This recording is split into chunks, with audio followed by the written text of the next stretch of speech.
Hello again. So this is a tale from England, an English folk tale, I guess you would say. And lately I've been trying to explore stories from my roots. And I mean, I have many roots, English, Scottish, Italian, but this is one from England. I find we don't hear tales from England that often. And I like it because it has a historical context, as you will see. Before the time of King Arthur and his knights, there was a king of Colchester who was a good man, and he had a good reign. Now, Colchester is in East Essex, and it is the oldest recorded city in all of England, dating back to around the 1st century, the time of the Celts. The king of Colchester had a daughter of marriageable age. She was beautiful and kind and generous, and everyone loved her. She wasn't beautiful in the usual sense of the word, but it was her kindness and generosity that made people love her. Now, sadly,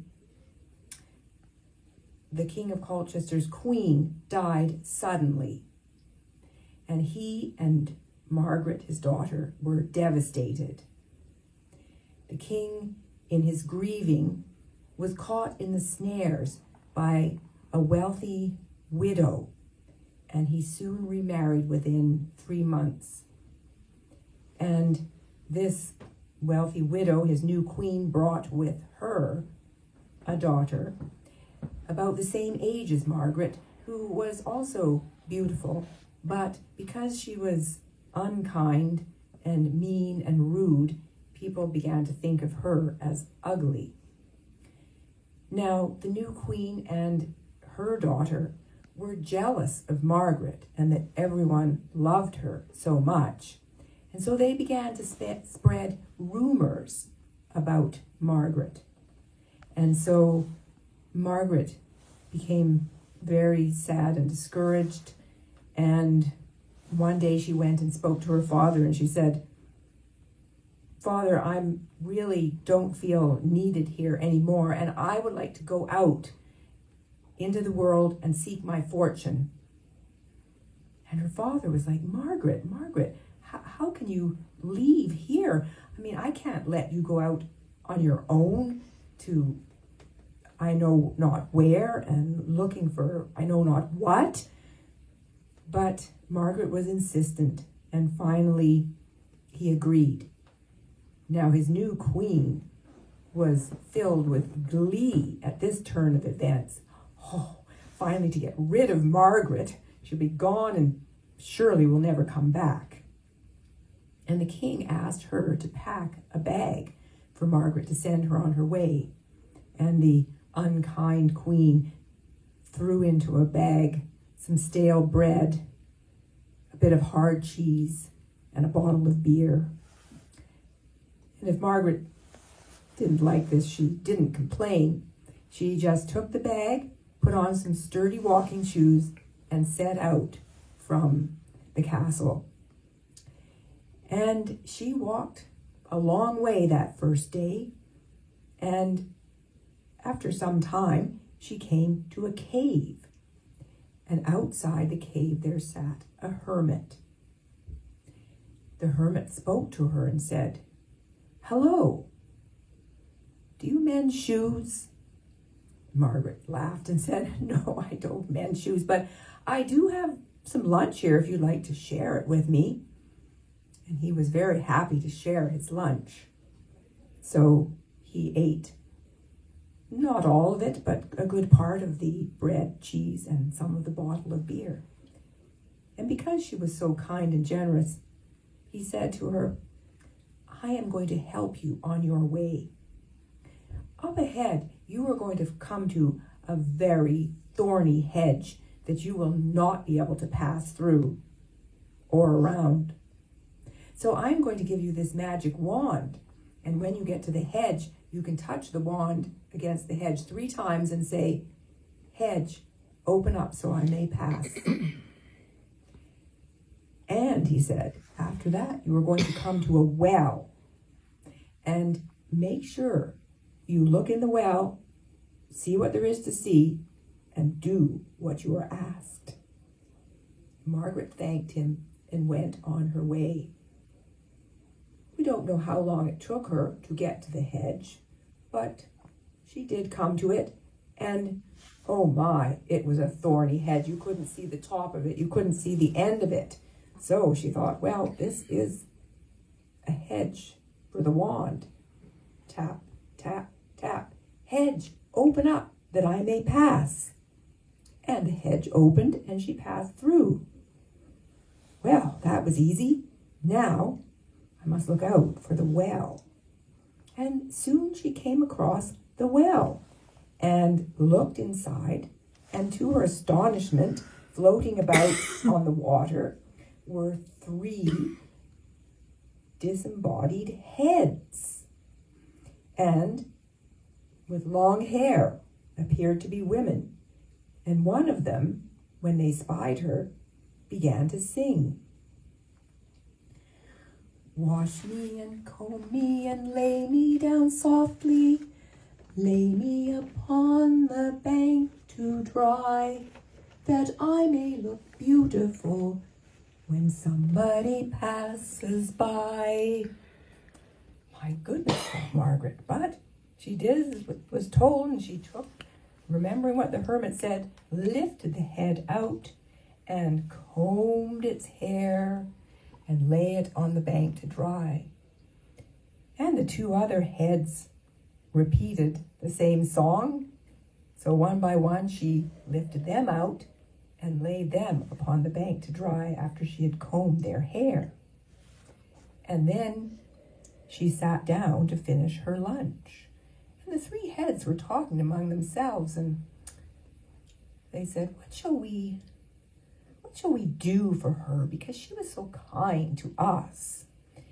And as they talked, the first one said, "Well, I'm going to make her even more beautiful." The second one said, "I'm going to make her voice so sweet and her breath so sweet." And the third one said, "And I know, I'll make her so she marries a prince."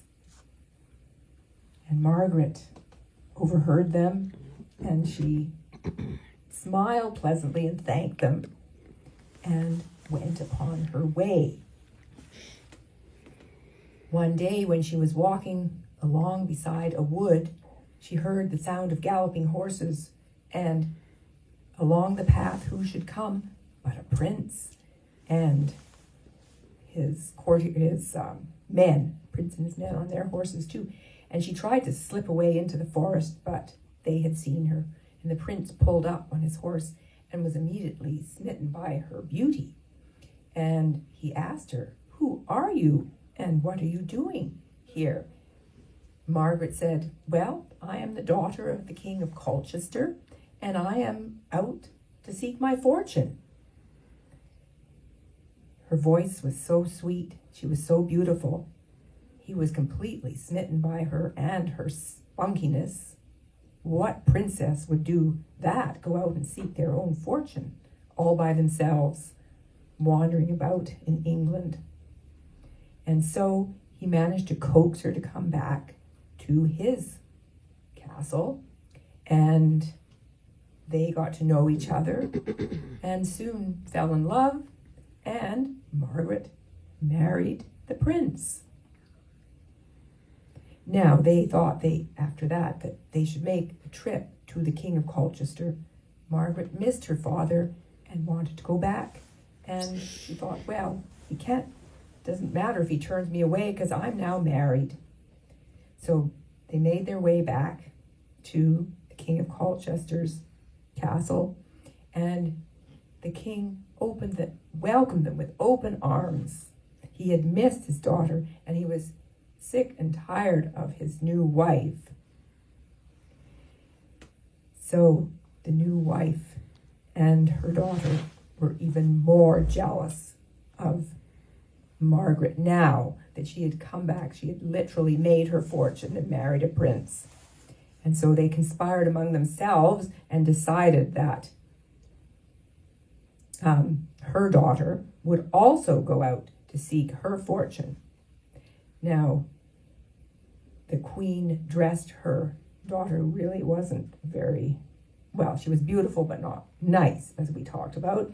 Dressed her in fine clothes and put together for her into a silken bag almonds, sweetmeats, and all delicious things, and a bottle of wine for her journey.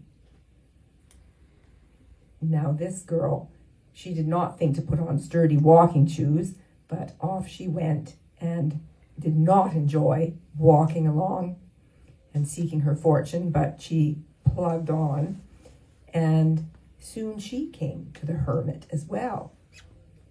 And the hermit asked her, "Do you mend shoes?" "Mend shoes," she said. "I wouldn't be caught dead doing something like that." And he looked at her bag and said, "But do you have a lunch to share with me?" "I have a lunch, but I'm not sharing it with the likes of you," she said. And she trooped on, and he did not give her a magic wand to get through the hedge or tell her about the well. So soon she did. She came to the hedge, and she thought, "How am I going to get through here?" She couldn't see a way around it or over it or under it, and so she just had to push her way through, and she was scratched, her clothing was torn, her hair was disheveled, and she came out the other side in a very bad mood. So by the time she got to the well, she rested, leaned against it, and there she saw the 3 heads, and they began to sing. "Wash me and comb me and lay me down softly, lay me upon the bank to dry, that I may look beautiful when somebody passes by." "Good Lord," she said, "I'm not touching your stringy old hair. Just forget it." She sat down on the grass to eat her lunch and enjoyed all the sweet things that her mother had packed. She drank the whole bottle of wine, went over to the well, bought the 3 heads with the bottle, and then threw the bottle into the well. Well, the 3 heads at the well were not pleased with this treatment, so they said to themselves, among themselves, "What shall we weird her for her treatment of us?" The first one said, "I'm going to make her ugly and cover her face with sores."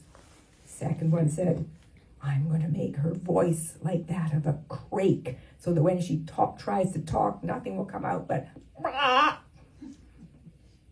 And the third one said, laughing, "I'm going to make her marry a cobbler." And so the girl, soon her face was covered with sores, and she didn't know about her voice yet because she didn't have anyone to talk to, and she didn't know about the cobbler. So she made her way along, feeling very sorry for herself. She'd eaten all her food, drunk all her wine, and her face was dripping with these sores.